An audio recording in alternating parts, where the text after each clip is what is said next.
السلام علیکم LKR programming میں آپ سب لوگوں کو خوش آمدید کہتا ہوں۔ جیسا کہ آپ لوگ ڈرامہ داستان دیکھ رہے ہو، 11 ایپیسوڈ کے ٹریلر میں دکھایا گیا ہے کہ بتوگا غصے میں ہے اور وہ اپنے غصے پہ برداشت نہیں کر سکتا۔ اسی طرح عکیز کو بھی گرفتار کر دیا گیا ہے۔ بتوگا کے باپ نے یعنی خان نے یہ فیصلہ کر دیا کہ روایات نے فیصلہ سنا دیا ہے، عکیز کی سزا صرف موت ہی ہے۔ پھر خان عکیز کو ایک لکڑی کے ساتھ باندھ دیتی ہے اور اپنے تیر اندازوں کو اشارہ کر دیتے ہیں کہ تیار ہو جاؤ۔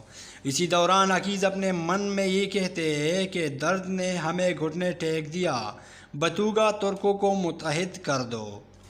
اور بتوگا یہ آہٹ سن کر باہر آ جاتا ہے اور زور سے چیخ لگا کر کہتا ہے کہ رکو۔ تو دوستو، جیسا ہی بتوگا آواز لگاتا ہے کہ رکو، تو عکیز اس کے طرف دیکھتے ہیں اور کہتا ہے کہ یہ تم نے کیا کر دیا۔ لیکن جیسا ہی خان یعنی بتوگا کے والد نے جب یہ بات سنی تو وہ بے ہوش ہونے لگا۔ یہ آپ لوگ دیکھ رہے ہو کہ اس کے بھائی نے خان کے دل پر ہاتھ رکھا ہوا ہے اور بتوگا روتے ہوئے باہر آ جاتا ہے۔ تو پتہ اس سے چلتا ہے کہ دوستو اگلا قسط راز پاش ہونے والا ہے۔ اگر ویڈیو اچھی لگی ہو تو لائک، شیئر اور سبسکرائب ضرور کیجیے۔